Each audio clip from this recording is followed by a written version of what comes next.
নমস্কার বন্ধুরা, আমি মৌমিতা কুকিং উইথ মৌমিতা চ্যানেলে তোমার সকলকে জানাচ্ছি নতুন একটা ভিডিওতে স্বাগত। আজকে আমি বানাবো আমলকির ক্যান্ডি। তো আমলকি ক্যান্ডি বানানোর জন্য এখানে আমি 500 গ্রাম আমলকি নিয়ে নিয়েছি।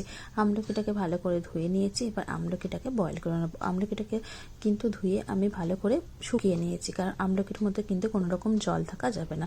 এবার যার মধ্যে মোমো স্টিমে দেওয়া হয় তার মধ্যে এরকমই একটা পাত্রের মধ্যে দেখো আমি আমলকিগুলোকে এইভাবে বেঁধে নিচ্ছি।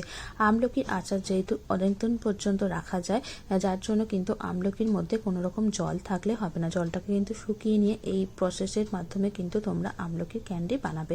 তো দেখো এরকম একটা সাদা কাপড় বা কোনো নরম সুতির কাপড়কে কিন্তু এইভাবে বেঁধে নিয়ে এই রকম জলের মধ্যে উপর থেকে, মানে যেমন মোমো স্টিমে বসানো হয় ঠিক একইভাবে কিন্তু এটাকে বয়েল করে নিতে হবে। এখানে একটা মশলা বানানোর জন্য এখানে দেখো আমি বড় চামচের 1 চামচ নিয়েছি মেথি, এখানে নিয়েছি বিট লবণ, নিয়েছি সাদা লবণ, তার সাথে হিং, কিছু 5 ফোড়ন, জিরে, ধনে আর শুকনো লঙ্কা। বা আমলকির ক্যান্ডি বা আমলকির আচার বানানোর জন্য কিন্তু এই মশলাগুলো অবশ্যই প্রয়োজন, তাতে আমলকির ক্যান্ডিটা খেতে ভালো হয়। তো এবারে এটার আমি ড্রাই রোস্ট বানিয়ে নেব। এখানে দেখো আমলকিটা ঠিক 10 মিনিটের মতো আমি ভাপে সিদ্ধ করে নিয়েছিলাম। আবারও বলছি, আমলকিতে কিন্তু জল লাগানো যাবে না। তাতে কি হবে, আমলকির আচারটা বা আমলকির ক্যান্ডিটা কিন্তু দীর্ঘদিন পর্যন্ত রাখা যাবে না। আমলকিটা এইভাবে সিদ্ধ করে নিলাম এবং 10 মিনিট পর আমি এই কাপড়টা থেকে খুলে দেখে নেবো যে আমলকিটা রেডি হয়ে গেছে। এর থেকে বেশি সিদ্ধ করলে কিন্তু আমলকিটা একদম গলে যাবে, সেটা খেতে এবং দেখতে কোনোটাই ভালো লাগবে না।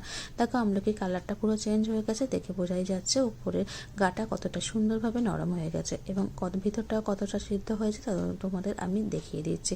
একটা চামচটা এইভাবে এর মধ্যে গেঁথলেই দেখতে পাবে কতটা সুন্দরভাবে নরম হয়ে গেছে। তো আমলকিটা কিন্তু সিদ্ধ হয়ে গেছে। এবার আমলকিটাকে আমি ছাড়িয়ে নেব, মানে ভিতরে যে দানাটা থাকে সেই দানাটা কিন্তু ছাড়িয়ে নিতে হবে। যার জন্য দেখো এরকম হালকাভাবে তোমরা আমলকিটাকে প্রেস করলেই দেখবে আমলকিটা দূর থেকে 3 টুকরো হয়ে যাচ্ছে এবং ভিতর থেকে দানাটা খুলে বের হয়ে যাচ্ছে। একই প্রসেসে প্রতি কটা আমলকিকে আমি ছাড়িয়ে নেব। ভিতর থেকে দানাটা কিন্তু অবশ্যই বের করে নিতে হবে। এবারে ড্রাই রোস্ট করে নেব মশলাগুলো। প্রথমে শুকনো লঙ্কাটাকে ড্রাই রোস্ট করে নিতে হবে, কারণ শুকনো লঙ্কা ভাজতে বা ড্রাই রোস্ট করতে একটু টাইম লাগে। গাটা হালকা কালো কালো হলে কিন্তু বাকি মশলাগুলো দিয়ে দেবো। হালকা একটু গন্ধ উঠলে কিন্তু মশলাটা, মানে গ্যাসের ফ্লেমটা বন্ধ করে দিতে হবে। দেখো আমি এটাকে গুঁড়ো করে নিয়েছি। এবারে একটা ফ্রাই প্যানের মধ্যে 4 চামচের মতো সর্ষের তেল দিয়েছি। সর্ষের তেলের মধ্যে একটা ছোট এলাচ আর একটা দিয়ে দিয়েছি দারচিনি।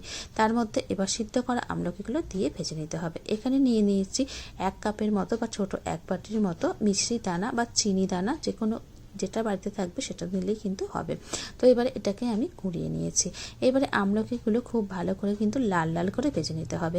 আমলকি কিন্তু শীতকালের খাওয়ার জন্য কিন্তু বেশ ভালো, মানে এতে কি হয়, ঠান্ডা কম লাগে এবং সর্দির জন্য কিন্তু আমলকিটা খাওয়া যেতেই পারে। এবং অনেকে কাঁচা আমলকি খেতে পছন্দ করে না, যার জন্য কিন্তু এইভাবে আমলকির ক্যান্ডি তোমরা বানিয়ে রাখতে পারো এবং মাঝে মাঝে কিন্তু এরকম আমলকির ক্যান্ডি খেতে পারো। তো দেখো আমলকিটা খুব ভালো লাল হতে শুরু করে দিয়েছে। যেহেতু আমলকিটা আগে থেকেই বয়েল করা ছিল, যার জন্য এটা তাড়াতাড়ি কিন্তু ভাজা হয়ে যাবে, মানে লাল হয়ে যাবে। এবারে যে সাদা লবণটা নিয়েছিলাম সেই সাদা লবণটা আমি আমলকির মধ্যে দিয়ে দিলাম। দিয়েও আবার এটাকে ভালো করে নাড়াচাড়া করে এটাকে ভেজে নিতে হবে। এবারে যে হিংটা রেখেছিলাম সেই হিংটা এর মধ্যে দেবো, যার জন্য আমলকিটা দেখো মাঝ সাইডটা করে নিয়ে মাঝখানটা একটু ফাঁকা করে নিলাম। এর মধ্যে দিয়ে দিলাম দেখো 1/2 টিস্পুনের মতো হিংটাকে খুব ভালো করে আমলকির মধ্যে মিশিয়ে নিলাম। দিয়ে দিচ্ছি সামান্য পরিমাণ হলুদের গুঁড়ো, মানে যতটুকু প্রয়োজন ততটুকু হলুদের গুঁড়ো আমি দিয়ে দিলাম 1/2 চা চামচের মতো লঙ্কা গুঁড়ো।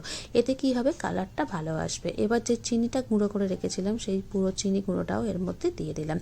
যতটুকু গুঁড়িয়েছিলাম পুরো চিনিটাই কিন্তু এর মধ্যে লেগে গেছে। এবার চিনিটা দেওয়ার পর দেখবে চিনিটা কিন্তু গলতে শুরু করে দিয়েছে এবং মানে এটা এখন শুকনো অবস্থায় আছে। দেখতেই পাচ্ছ কত সুন্দর কিন্তু এটা চিনিটা পুরো গলে গেছে এবং আচারের মতো দেখতে হয়ে গেছে। এবার এর মধ্যে দিয়ে দিচ্ছি যে বিট লবণটা নিয়েছিলাম, সেই বিট লবণটা এর মধ্যে দিয়ে দিলাম। এবারে গ্যাসের ফ্লেমটা একদম হাই করে এই আমলকির আচারটা বা আমলকির ক্যান্ডিটা শুকনো শুকনো করে রান্না করে নিতে হবে। তো এরকমভাবে কিন্তু তোমরা একবার আমলকির ক্যান্ডি শীতকালে বানিয়ে নিতে পারো। এবারে যে ড্রাই রোস্ট করে রেখেছিলাম মশলাগুলো, গুঁড়ো করে রেখেছিলাম, সেই মশলাগুলো উপর থেকে দিয়ে দিলাম। পুরো কালারটাই কিন্তু দেখতে পাচ্ছ চেঞ্জ হয়ে গেছে। তো এটা আরও বেশ কিছুক্ষণ রাখার পর কিন্তু এটা একেবারে শুকনো হয়ে যাবে। এটা বেশ দীর্ঘদিন পর্যন্ত তোমরা কিন্তু রেখে খেতে পারো। তো আমলকির ক্যান্ডির তোমাদের রেসিপিটা কেমন লাগলো অবশ্যই জানিও এবং রেসিপিটি দেখার জন্য ধন্যবাদ। Thank you.